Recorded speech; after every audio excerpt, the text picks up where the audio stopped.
Pak Fatoni, ya kalau Ya. kita lihat reuni 212 ini kan sebuah kebanggaan bagi kita ya, bagaimana Islam itu ditampilkan ya dalam artian ini sebagai rahmatan lil alamin ya. Nah, damai dan sebagainya ya. Meski kadang-kadang di bulan Desember itu juga muncul isu-isu terorisme lah ya, dan sebagainya yang sering Iya. muncul lah. Padahal kemarin juga sudah muncul ya. Ternyata belum Desember sudah dimunculkan Iya. berita itu. Nah, bagaimana Pak Fatoni melihat pergerakan Islam di Indonesia ini, khususnya di era kekinian? Silakan Pak.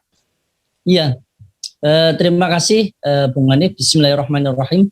Jadi kalau kita lihat tren ya, kesadaran keberislaman ya, umat Islam pada ya sekitar 1 dekade terakhir ini cukup meningkat kalau menurut pandangan saya. Hal itu juga dibuktikan dengan banyaknya kalangan yang ini ya berhijrah ya, kalangan banyak dari baik itu intelektual ya, artis gitu ya, pengusaha ya kan gitu, bahkan mungkin eksekutif muda ya, itu udah banyak komunitas-komunitas hijrah kan itu ya, bahkan ada komunitas mak-mak militan dan sebagainya. Itu kan sebenarnya sebuah aktualisasi dari umat Islam ya, akan tanggung jawabnya terhadap keagamaan mereka ya, meningkat begitu ya, kesadaran keagamaan mereka meningkat. Ini banyak dalam ya dekade 1 dekade terakhir ini cukup meningkat menurut saya ya. Bahkan juga termasuk juga tren mode gitu, mode pakaian gitu ya. Sekarang ini mode pakaian yang syar'i ya, pakai jilbab, kerudung syar'i ini sudah menjadi tren di di tengah-tengah kita semuanya. Sehingga ini sebenarnya patut untuk diapresiasi sebenarnya ini kan ya, karena kalau dibandingkan dengan era-era sebelumnya memang dalam 10 tahun terakhir ini memang giroh ya umat Islam akan kembali kepada Islam, kembali kepada ajaran Islam, kembali kepada tanggung jawabnya sebagai seorang muslim ini cukup meningkat itu kan ya, termasuk juga pengajian majelis taklim ini kan cukup marak ini ya. Bahkan saat pandemi ya, ada sekarang ada tren baru ya, pengajian online itu sudah hampir ini ya, menurut saya hampir 24 jam, mulai dari pada subuh sudah ada kan gitu, waktu duha, sebelum zuhur, pasca zuhur, ba'da zuhur ya, sebelum maghrib dan sebagainya. Saya pikir hampir ini juga merupakan tren yang patut diapresiasi oleh umat Islam ya. Dan dalam beberapa tahun terakhir ini semakin pesat menurut saya kan begitu. Bahkan banyak muncul elemen-elemen umat Islam ya, elemen-elemen kelompok-kelompok Islam yang menjadi alternatif begitu ya, alternatif yang berpengaruh ya di tengah-tengah masyarakat. Ada seorang komunitas remaja Islam kan begitu ya. Ya meski memang tren yang baik ini ya, ghiroh keislaman ini semakin meningkat, tetapi juga ada pihak-pihak yang tidak suka, pihak-pihak yang sangat dengki terhadap Islam itu mencoba untuk mengecilkan itu dengan berbagai tuduhan, fitnahan yang menurut saya tanpa dasar begitu ya. Ini yang menurut saya ya, dan saya pribadi merasakan pergerakan Islam saat ini telah membuat umat ini lebih mencintai ya, dan peduli kepada agamanya kan ini ya. Misalnya sekarang ada misalnya peringatan Isra Mi'raj ya, ini sudah marak. Orang Maulid Nabi ya, marak sekali bukan hanya di dunia nyata, di sosial media juga marak sekali kan begitu ya. Dan ini harusnya menjadi hal yang positif ya, yang harusnya didukung oleh seluruh elemen gitu ya, elemen bangsa ini yang memang mayoritas beragama Islam ya. Tentu ini menjadi hal yang baik ya. Namun demikian bukan berarti kemudian kita mencukupkan ini ya. Kesadaran umat Islam ini memang harus terus ditingkatkan ya. Kalau selama ini hanya mungkin selama ini hanya aksesorisnya saja, suka busana yang syar'i, ya itu bagus ya kan begitu. tetapi kemudian harus kita tekan terkait dengan apa namanya pemahaman keislamannya, kemudian hal-hal yang lebih menjadi paradigma baru dalam Islam ya, paradigma Islam yang rahmatan lil alamin, Islam menjadi solusi dalam setiap persoalan kehidupan. Ini juga harus terus digaungkan ya, sehingga ghirah ini ditopang oleh sebuah pemahaman yang benar. Ini akan menghasilkan sebuah sebuah gerakan atau sebuah komunitas yang menurut saya sangat bagus itu. Begitu menurut saya, Bung Hanif. Ya, menarik sekali ya penjelasan dari Pak Ahmad Fatoni tadi ya terkait dengan geliat ya pergerakan Islam kekinian ya. Jadi ternyata Indonesia sudah berubah ya. Ya. Meskipun juga ya betul. Tidak nunggu reformasi sebetulnya ya. Tapi ini betul. Menunjukkan ada tren positif. Nah, sebaliknya Pak Fatoni, kita melihat di antara tren perubahan tadi itu ada semacam gerakan juga Islamophobia ya, khususnya terhadap gerakan Islam ya. Yang di situ juga mengusung ya. Kita katakan simbol ya. Contoh ya, bendera tauhid ya, ada yang menyuarakan syariah, ada yang menyuarakan khilafah ya. Bahkan kita juga menyaksikan pada gelaran reuni 212 ya, yang beberapa waktu yang lalu juga pasca dibakarnya bendera tauhid itu muncul ya, satu dibakar ya, sejuta berkibar ya. Bahkan nampak di reuni 212 itu banyak bendera tauhid. Nah, begitu pula pada agenda 212 yang insya Allah dilakukan besok ini juga tampaknya yang juga nanti kita juga minta konfirmasi dari Pak Novel ya. Bahkan di Pak Novel juga sudah menyampaikan ada upaya dari beberapa kalangan ya, untuk menggagalkan. Nah, ini apakah benar ada semacam gerakan Islamophobia di negeri yang mayoritas Muslim ini, Pak ya? Kan agak aneh juga gitu loh bagi kita. Silakan Pak. Iya, ini memang fenomena yang menurut saya yang patut untuk kita cermati bersama memang ya kan.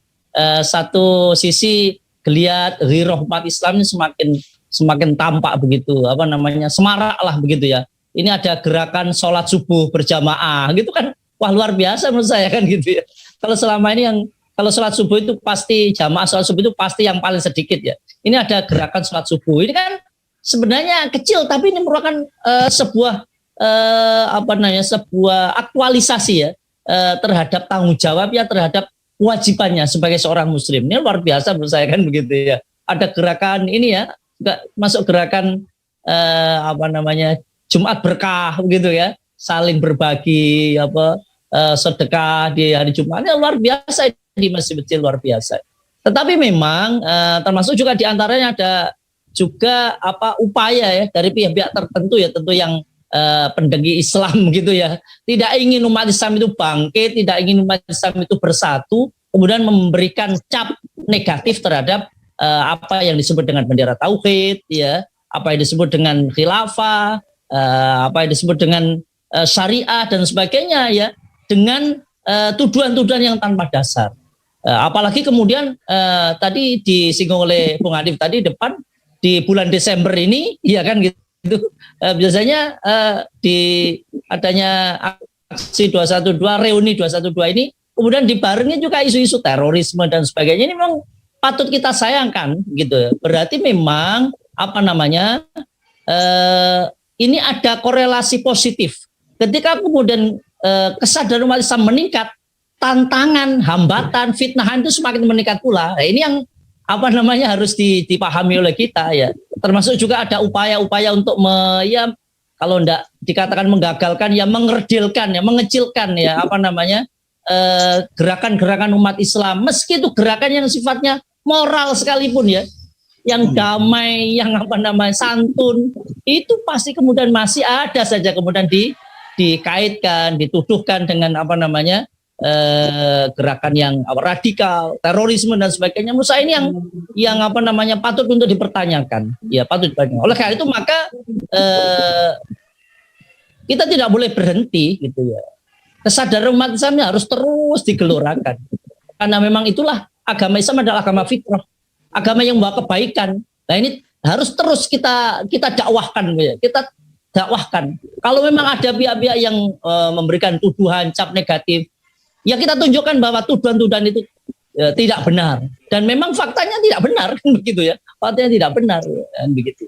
Dan saya pikir juga gelombang Islamofobia itu juga kalau menurut pandangan saya tidak serta-merta diterima mentah-mentah saja oleh umat Islam sekarang ya. Karena memang sekarang ini kan informasi ini kan bisa diakses oleh siapa saja. Ya, mana kemudian yang benar, mana yang tidak benar, mana itu fitnah, mana yang itu yang fakta dan sebagainya. Ya, sehingga kalau menurut saya kesadaran umat Islam yang ditopang oleh pemahaman Islam yang kafah inilah yang nanti akan bisa mengeliminir bahkan kemudian menghilangkan sama sekali apa yang gerakan yang disebut dengan Islamofobia.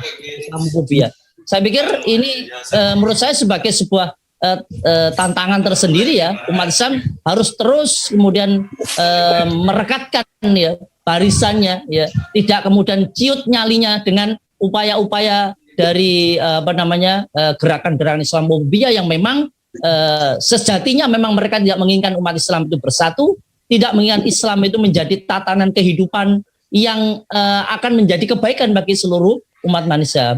Begitu menurut saya, Bung Hanif. Iya, baik Pak Fatoni. Ada satu pertanyaan lagi sebelum nanti ke Pak Novel ya. Ini alhamdulillah beliau nanti sudah hadir ya. Nanti kita sapa lagi. Nah, satu pertanyaan untuk Pak Fatoni ini. Nah, ketika agenda reuni 212 ini sebagai suatu gambaran ya, ukhuwah ya, atau kumpulan dari beragam ya kelompok Islam itu, bagaimana seharusnya mempersatukan gerakan Islam di Indonesia? Silakan Pak. Iya, ini memang sebuah PR besar ya bagi kita semuanya. Tetapi yang penting itu adalah kesadaran keberislaman dari umat Islam, itulah yang harus patut untuk diapresiasi. Ya, termasuk juga diaktualisasikan dengan aksi reuni 212 ini kan sebuah aktualisasi gitu. Ingin menunjukkan bahwa umat Islam itu adalah umat yang santun, umat yang beradab ya, umat Islam yang mengikuti apa yang diridhoi Allah Subhanahu wa taala kan. Saya pikir sangat berlebihan ya kemudian ada umat Islam yang ingin mengaktualisasikan ukhuwahnya, berkumpul gitu ya. Iya. Selama ini kan kalau kita berkumpul di antara umat Islam kan sudah biasa kan gitu. Setiap kita Jumat kita berkumpul untuk ibadah sholat Jumat kan begitu ya. Kemudian kalau ada Idul Fitri ya kita sholat Id secara berjamaah berkumpul juga. Artinya memang berjamaah berkumpul yang dilakukan oleh umat Islam itu adalah bagian integral dari ibadah dalam Islam itu memang berjamaah gitu kan. Banyak yang berjamaah begitu kan. Sehingga kalau ada upaya-upaya yang untuk mengerikan itu saya pikir menurut saya terlalu berlebihan gitu ya. Dan kemudian sebagaimana semangat itu agar bisa menyatukan, sebenarnya kalau banyak elemen umat Islam itu tidak masalah. Yang penting punya pemahaman dasar yang sama ya, bahwa sesama umat Islam itu adalah saudara. Ya, sesama elemen umat Islam itu adalah saudara. Harus mengembangkan apa yang disebut dengan husnuzon. Ya, jangan dikembangkan suudzon. Kalau ada hal-hal yang perlu kita bicarakan, kita diskusikan. Kalau memang ada yang salah, kita nasihati. Itulah adab dalam Islam seperti itu. Ya. Oleh karena itu maka menyatukan elemen umat Islam itu tidak perlu bersatu dalam satu kelompok, tidak apa-apa. Banyak kelompok juga tidak masalah, yang penting punya visi dakwah yang sama. Untuk apa? Liizil Islam wal muslimin. Untuk umat Islam dan kaum muslimin, sementara kemudian dalam implementasinya, usulub caranya ya boleh berbeda-beda, dan yang tidak kalah pentingnya adalah tidak boleh punya sikap ananiyah, keakuan. Nah, ini yang terkadang kemudian menyebabkan kelompok Islam, elemen Islam yang lain itu saling bersih tegang, apalagi kemudian ada upaya pihak-pihak yang memang pendengki Islam untuk kemudian membenturkan kelompok Islam satu dengan kelompok Islam yang lain, apalagi tadi ada gerakan Islamofobia dan sebagainya itu. Oleh karena itu maka umat Islam harus terus merapatkan barisan, menyamakan visi dakwah kita, visi perjuangan kita, agar liizil Islam wal muslimin, kemuliaan Islam dan kaum muslimin itu bisa terwujud secara nyata, dan Islam sebagai sebuah tatanan kehidupan yang berasal dari zat yang maha benar Allah Subhanahu wa taala, itulah yang akan membawa kebaikan bagi seluruh umat manusia, bukan hanya umat Islam saja. Ini yang seharusnya terus terus didakwahkan, terus dikomunikasikan antara elemen umat Islam dengan elemen Islam yang lain. Begitu menurut saya, Bung Hanif.